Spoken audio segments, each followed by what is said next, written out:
सिद्धक्रिया बाबाजी नमः।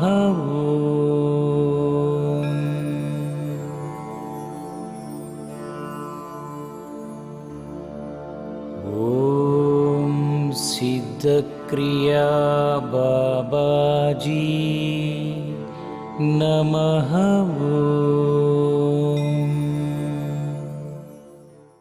My dear Vedabans and divine lovers, సద్గురువు ఒక జీపీఎస్ లాంటివాడు. ఈరోజు మనకి జీపీఎస్లు గూగుల్ సెర్చ్లు వచ్చాయి, కానీ మనం గుర్తిస్తే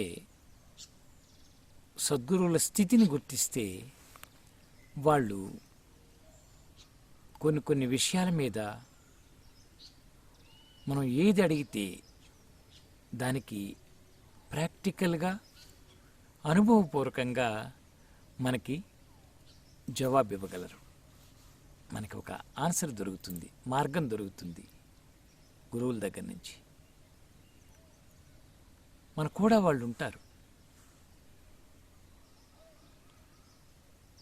మనం ఎక్కడికి వెళ్తే అక్కడ వాళ్ళ తత్వం, వాళ్ళ శక్తి నడుస్తుంది. ఎందుకంటే అది యూనివర్సల్ ఎనర్జీ. సద్గురువులు వాళ్ళ కనెక్షన్ భగవంతుడితో, వాళ్ళ కనెక్షన్ ఉంటుంది కనుక భగవంతుడితోటి.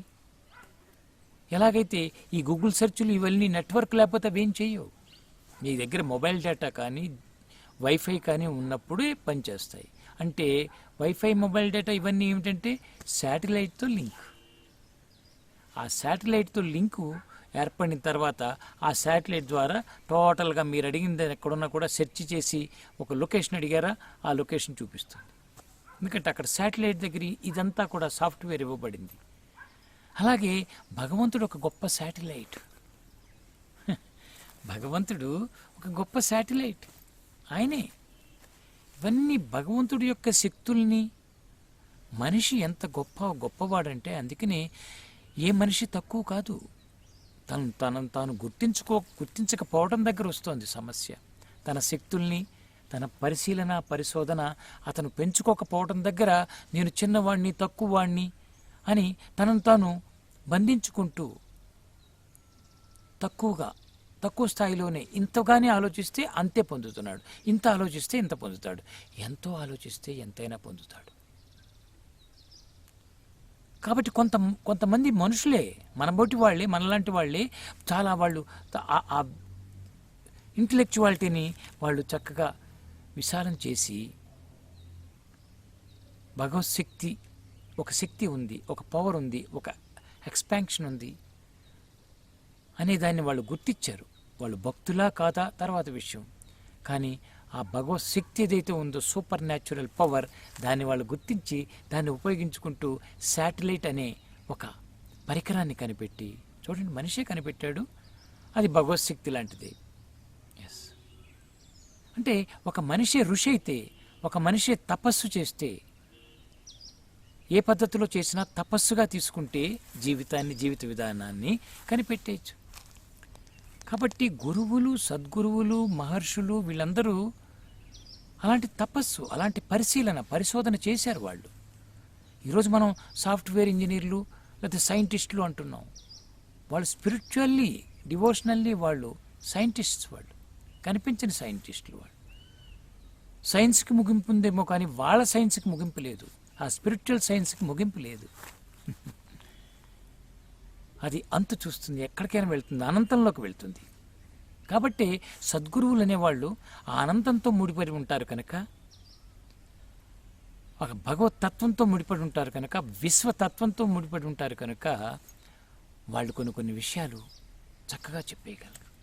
థర్డ్ ఐ ఓపెనింగ్, మూడవ నేత్రం తెలుసుకుంటే, ఈ నేత్రాలతో, ఈ రెండు నేత్రాలతో కొన్నే చూడగలం, మూడవ నేత్రంతో అంతా చూడగలరు. అలా పరమశివుడు మూడవ నేత్రం ఉంటుంది, ఆయన అది తెరుస్తారు. దాని ద్వారా ఆయన కార్యాలు చేస్తారని మనం చెప్పుకుంటున్నాం. అవన్నీ మామూలు విషయాలు, అవి వృధాగా పోయే విషయాలు కాదు. మనకి ఉంది మూడవ నేత్రం. ఆజ్ఞాచక్రం దగ్గర ఆ మూడవ నేత్రం ప్రతి వ్యక్తికి ఉంది. గుర్తించాలిగా, ప్రయత్నించాలిగా.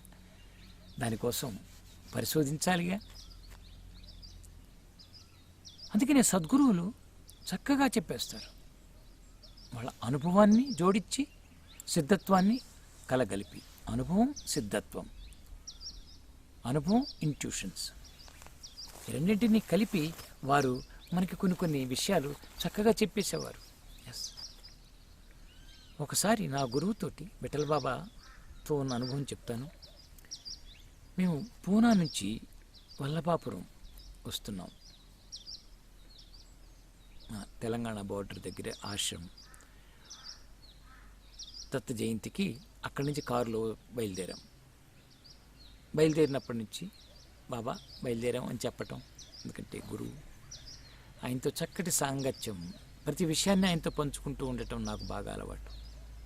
ఏదైనా సరే, ఎలాంటిదైనా సరే, కామ క్రోధ లోభ మోహ మద మత్సరాలు అంటారే, ఏదొచ్చినా ఏది పైకి వచ్చినా ఆయనతో పంచుకునేవాడిని. ఆయన అంత స్వేచ్ఛనిచ్చేవారు. ఆయన పొద్దున బయలుదేరినప్పుడు, జాగ్రత్త నాన్న, ఇప్పుడు 6ంటికి బయలుదేరావు కదా, సరే సాయంత్రం 4-5ంటికి వచ్చేస్తావులే. చూడండి ఆయన అంచనా.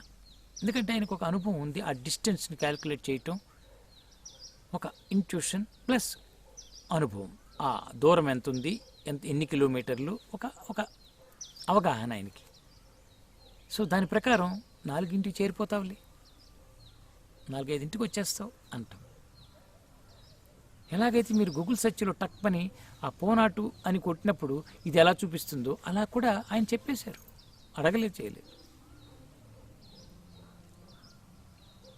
ఆ తర్వాత 11 ఆ టైంకి మళ్ళీ ఆయనే ఫోన్ చేసి, ఎక్కడి దాకా వచ్చారా?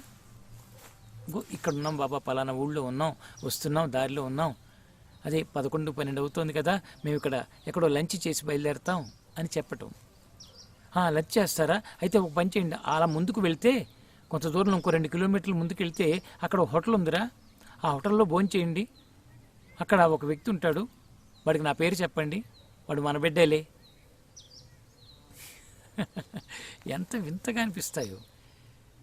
ఆయన ఎప్పుడొచ్చారో, ఎప్పుడో వచ్చి ఉంటారు. అప్పుడు వాడు ఉన్నాడా, ఇక్కడ ఉంటాడా? ఏ పద్ధతిలో, ఏ దృష్టిలో, ఏ శక్తితో చెప్పారు?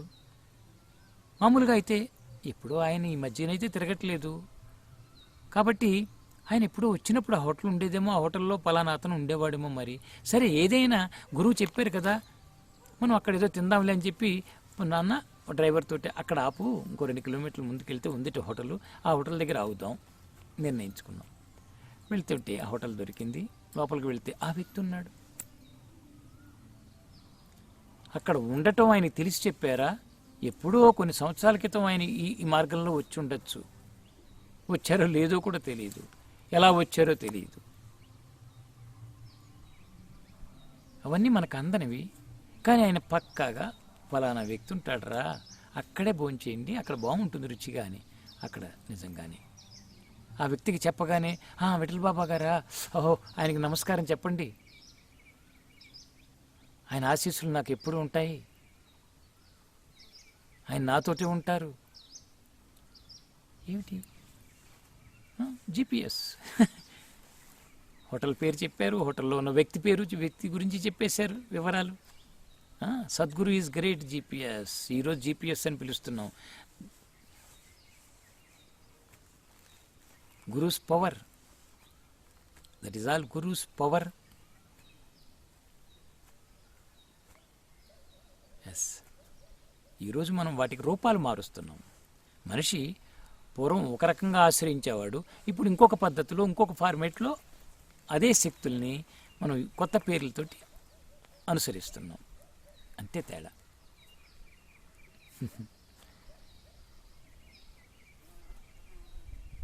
సాధనలో కూడా గురువులు అందుకనే చెప్పేస్తారు. సద్గురువుల దగ్గర మనం ఉంటే, నేను 10 రోజులు సాధన చేసిన తర్వాత ఇలా అవుతుంది, 11 రోజులు సాధన చేసిన తర్వాత అలా అవుతుంది, బాడీలో ఈ కంపనం వస్తుంది, ఇక్కడ నొప్పి వస్తుంది జాగ్రత్త, ఇక్కడ నీకు కొంచెం అదురులాగా తిమ్మిరెక్కుతుంది జాగ్రత్త, ఆజ్ఞాచక్రం దగ్గర వైబ్రేషన్స్ కొన్ని ఏదో వస్తాయి, దురదలా అవుతుంది జాగ్రత్త. ఇవన్నీ ముందే చెప్తారు. అనుభవాలు, అనుభవం ప్లస్ వారు ముందు గ్రహిస్తారు, ఎదుటి వ్యక్తిని స్కాన్ చేయగలరు వాళ్ళు. సద్గురువులు దే విల్ స్కాన్ వెనక ముందులు, వీడి పరిస్థితి ఏమిటి, వీడికి ఏ శక్తి ఉంది, వీడు గ్రహించగలడా లేదా, తట్టుకోగలడా లేదా. సద్గురువుల యొక్క శక్తులను మనం అంచనా వేయటం లేదు. అందుకనే ఒక సద్గురువుల దగ్గర గడిపిన వాడే చాలా అదృష్టవంతుడు, టోటాలిటీ పొందగలడు. కేవలం పై వాక్యాలు ఉండవు అక్కడ, ఎవ్రీథింగ్ ప్రూఫ్. సిద్ధత్వం ప్రాక్టికల్, అంత ప్రాక్టికల్గా ఉంటుంది వాళ్ళ దగ్గర. ఈరోజు మనం సెర్చింగ్ కొడుతున్నాం, ఇది చేస్తున్నాం, వెనుక్కుంటున్నాం, కనుక్కుంటున్నాం. సద్గురువులు అలా సమాధిలోకి వెళ్ళి, వాళ్ళు సమాధిలో ఉండగా, ఒక ధ్యాన స్థితిలో ఉండగా, వాళ్ళని ప్రేమ స్థితిలో ఉండగా వాళ్ళ దగ్గరికి వెళ్ళి కూర్చోండి, ఏది అడిగితే అది అలా పుడుతూ ఉంటుంది. వాళ్ళు ఎక్కడ చదివారు, ఎప్పుడు చదివారు, ఎలా చదివారు చెప్పలే. సాయిబాబా దగ్గర కూర్చుని నానా చందోర్కర్ భగవద్గీత చదువుతూ కూర్చుంటే, నానా ఏంటి అవి చదువుతున్నావు భగవద్గీతలో అంటే, పలానా చదువుతున్నాను. అక్కడ అదేమిటి అంటే ఇలాగ ఒక శ్లోకం చెప్పి ప్రశ్నించటం గురించి అక్కడ శ్లోకాన్ని చెప్పారు. ప్రశ్నించటం ఏంటి అంటే, ఇది నీకు తెలియదులే బాబా, నువ్వు చదువుకోలేదు కదా బాబా. మరి 12 ఏళ్ల బాలుడిగా వచ్చి అక్కడే ఆ చెట్టు కిందే ఉన్నాడు కనుక, ఆయన ఎక్కడ చదువుకున్నట్టు తల్లిదండ్రులు కానీ మరొకటి లేవు కనుక, ఇతను బాగా చదువుకున్నవాడు, పండితుడు కనుక ఇతను సునాయాసంగా తేలికగా అనేసాడు, నీకు తెలియదులే బాబా, ఇది భగవద్గీత కదా, సంస్కృతం కదా అన్నట్టు చెప్పేశాడు. నానా అని ఆయన వివరంగా అడుగుతారు. ప్రశ్న, పరిప్రశ్న అన్నాడు అక్కడ, ప్రశ్న కాదు. పరిప్రశ్న అంటే ఏంటో చెప్పలేకపోయాడు ఇతను. అంత పండితుడు, నీకేమి తెలియదు నాకు అన్నీ తెలుసు అన్నట్టుగా మాట్లాడినవాడు, మరి అదేమిటో చెప్పు నానా అంటే చెప్పలేకపోయాడు. అప్పుడు బాబా చెప్తారు, ప్రశ్న అంటే మనం ఒక విషయాన్ని అడగటం, తెలుసుకోవటం. పరిప్రశ్న అంటే పూర్తిగా శ్రద్ధగా విశ్వాసంతో నేర్చుకునే పద్ధతిలో జీవితాన్ని మార్చుకోవటానికి వీలుగా ప్రశ్నించటాన్ని పరిప్రశ్న అంటారు. మామూలుగా ప్రశ్నించటం అదేమిటి ఇదేమిటి అని కాదు, అని అడుగుతూ ఉంటాం ఎన్నో. ఇక్కడ అలా కాదు. పరిప్రశ్న అంటే మనలో ఉన్న అజ్ఞానాన్ని తీసేయటానికి వీలుగా ప్రశ్నించటం. అంతేకాని మామూలుగా సాధారణంగా అక్కడ వాడలేదు ఆ పదం అని బాబా చెప్తే ఆశ్చర్యపోయాడు. మరి బాబా ఎక్కడ చదివారు? భగవద్గీతలు కానీ మరో శాస్త్రాలు కానీ పుస్తకాలు ఎక్కడ చదివారు ఆయన? సద్గురువులు చదవక్కర్లేదు, సద్గురువులు ఏదీ చేయక్కర్లేదు. సద్గురు స్థితి అది. వ్యక్తులు చదవాలి. వ్యక్తిలోకి సద్గురు స్థితి వస్తే, గురుస్థితి వస్తే, సిద్ధత్వం ఎంటర్ అయితే వాళ్ళు చదవక్కర్లా, కళ్ళు మూసుకుంటే ఆ దృశ్యాలు వచ్చేస్తాయి. వాళ్ళు థాట్ని రిలీజ్ చేశారా, ఒక సంకల్పాన్ని, అంత జ్ఞానం అంతా వాళ్ళ ముందుకు ఆ గ్రంథాలు కానీ మరొకటి కానీ వచ్చేస్తాయి. కాబట్టి మనకి తగినట్టుగా అనుభవ జ్ఞానాన్ని, ఆధ్యాత్మిక జ్ఞానాన్ని గురువులు బాగా ఇవ్వగలరు సరైన విధంగా. వాళ్ళ సిద్ధత్వం ఎలాగైతే శాటిలైట్కి కనెక్ట్ అవుతుందో, మనం పంపించిన సెర్చి కమాండ్స్, అలాగా వాళ్ళ భగవంతుడే వాళ్ళ శాటిలైట్. ఆ భగవంతుడికి పంపేస్తారు, విశ్వంలోకి పంపుతారు. ఒక ప్రశ్నని, ఒక థాట్ని, ఆలోచనని, విచారాన్ని, సద్విచారాన్ని, అంటేనే వాళ్ళకి టక్ పని వచ్చేస్తుంది అంతే, స్ఫురణ.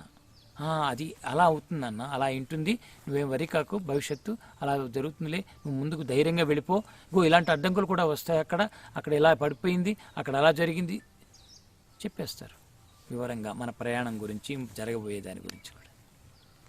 అందుకనే సద్గురువుల సన్నిధి కావాలి, సద్గురువుల్ని ఆశ్రయించాలి. సద్గురువుల దగ్గర గడిపిన వాళ్ళ జీవితమే జీవితం.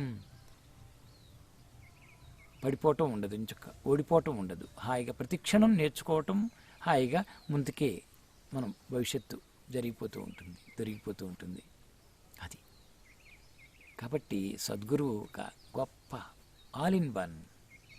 Yes, all the best. Thank you. I love you.